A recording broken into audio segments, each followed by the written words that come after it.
If, in rush hour traffic, you can remain perfectly calm, if you can see your neighbors travel to fantastic places without a twinge of jealousy, if you can love everyone around you unconditionally, and if you can always find contentment just where you are, then you're probably a dog, right? We hold ourselves to these unrealistic standards of perfection, and then we judge ourselves when we don't live up to them. The thing is, we're not supposed to be perfect. Perfection isn't possible, but transformation is. All of us have the capacity to change, to learn, and to grow, no matter what our circumstances. As a professor and scientist, I study how people change, how people transform. And one of the most effective vehicles I've found is mindfulness. My own journey into mindfulness was unexpected. When I was 17, I had spinal fusion surgery, a metal rod put in my spine. I went from a healthy, active teenager to lying in a hospital bed, unable to walk. And during the many months of rehabilitation, I tried to figure out how to live in this body that could no longer do what it used to. The physical pain was difficult, but worse was the fear and the loneliness, and I simply didn't have the tools to cope. So I began searching for something that could help, and eventually this search led me to a monastery in Thailand for my first meditation retreat. At the monastery, the monks didn't speak much English, and I didn't speak any Thai, but I understood mindfulness had something to do with paying attention in the present moment. My only instruction was to feel the breath going in and out of my nose. So I began. 1 breath, 2 breaths. My mind wandered off. I brought it back.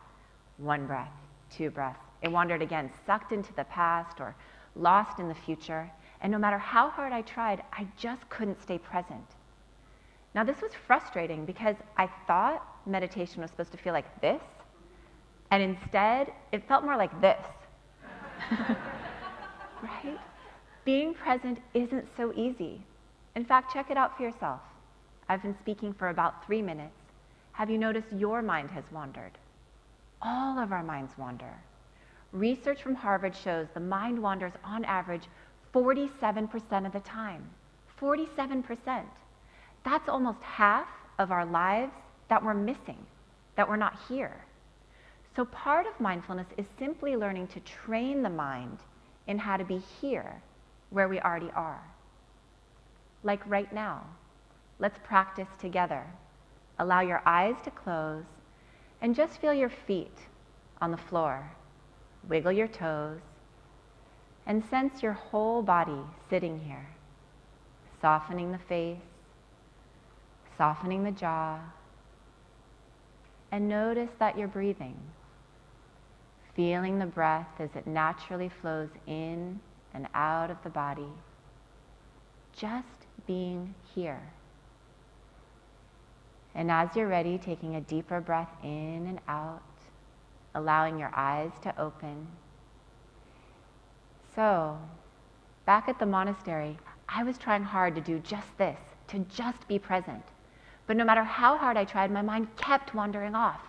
And at this point, I really started to judge myself. What is wrong with you? You're terrible at this. Why are you even here? You're a fake. And then not only was I judging myself, I started judging everyone. Even the monks.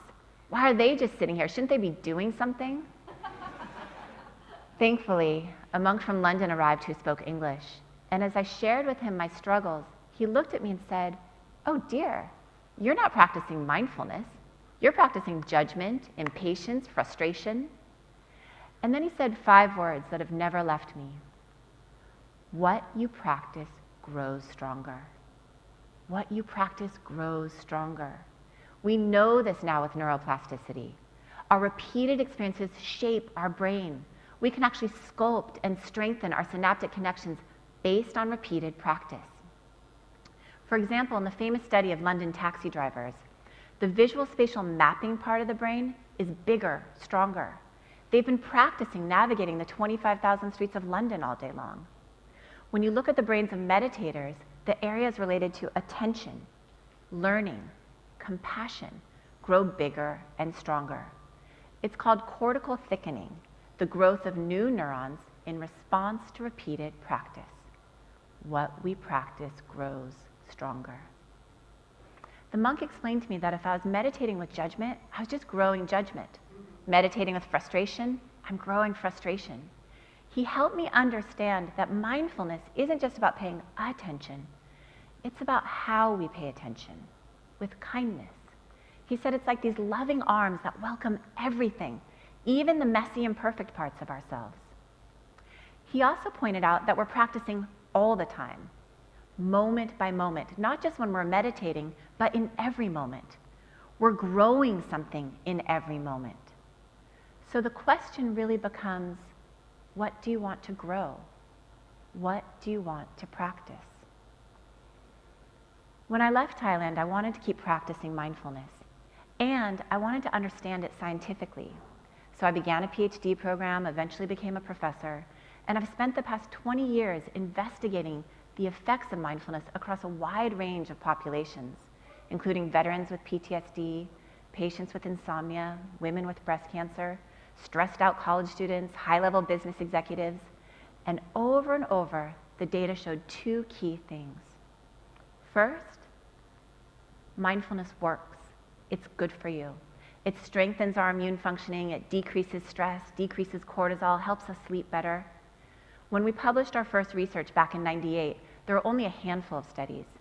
Now there are thousands of studies showing the beneficial effects of mindfulness. It's good for us. The second thing we learned was quite unexpected. Almost all the people we were working with, regardless of their age, their gender, their background, were talking about the same thing.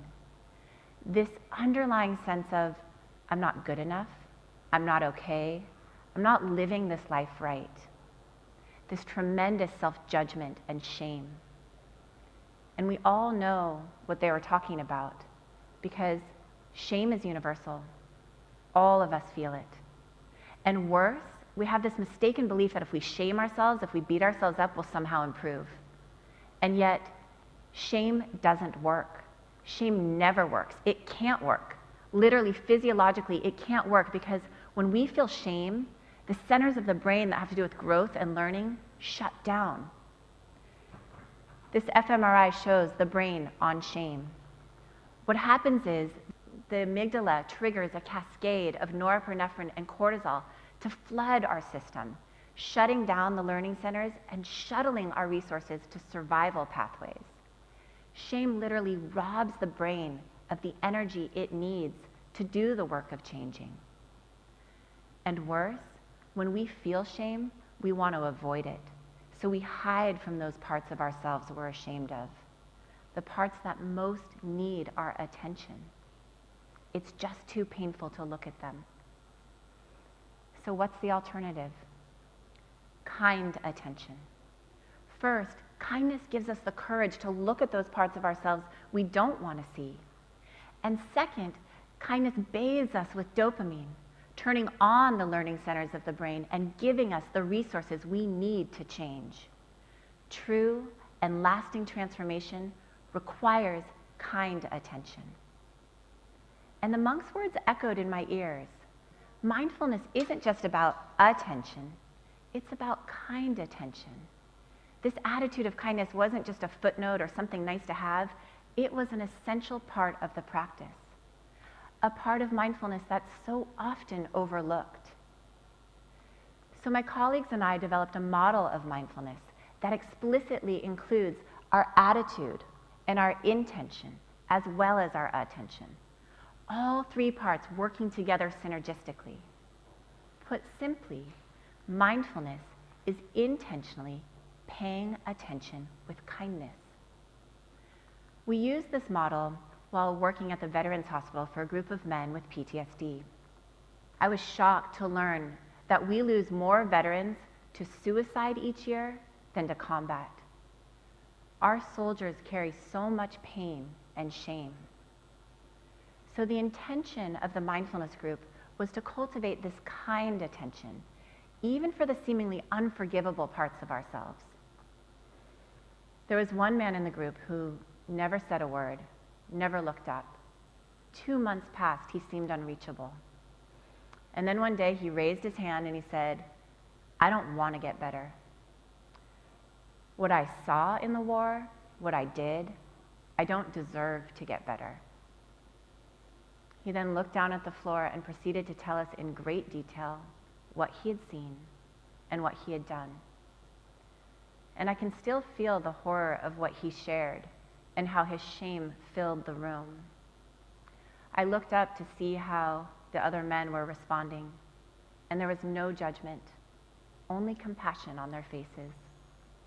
I invited him to look up and to witness this compassion and this kindness. And as he slowly looked around the room, his face began to soften. And in his eyes, there was hope. The possibility that he wasn't just his past actions, that he could choose differently now, that he could change. And this may be one of the most important things I've learned. It's that transformation is possible for all of us, no matter what. And it requires kind attention, not shame. And this kind attention takes practice. It takes lots of practice. I want to share with you a simple practice that continues to help me. Some years ago, I was going through a difficult divorce, and I'd wake up every morning with this pit of shame in my stomach. My meditation teacher suggested an explicit practice of kind attention. She said, how about saying, I love you, Shauna, every day? I thought to myself, no way. It felt so contrived. She saw my hesitation and suggested, how about just saying, good morning, Shauna? Oh, and try putting your hand on your heart when you say it. It releases oxytocin. It's good for you, you know. She knew the science would win me over. So the next day, put my hand on my heart, took a breath, and said, good morning, Shauna. And it was kind of nice. I continued to practice, and a month later when I saw her, I admitted how helpful it had been. Wonderful, you've graduated, she said. Now, the advanced practice. Good morning, I love you, Shauna. So the next day, put my hand on my heart, anchored myself, and said, good morning, I love you, Shauna. I felt nothing, except maybe a little ridiculous, but definitely not love. But I kept practicing because, as we know, what we practice grows stronger.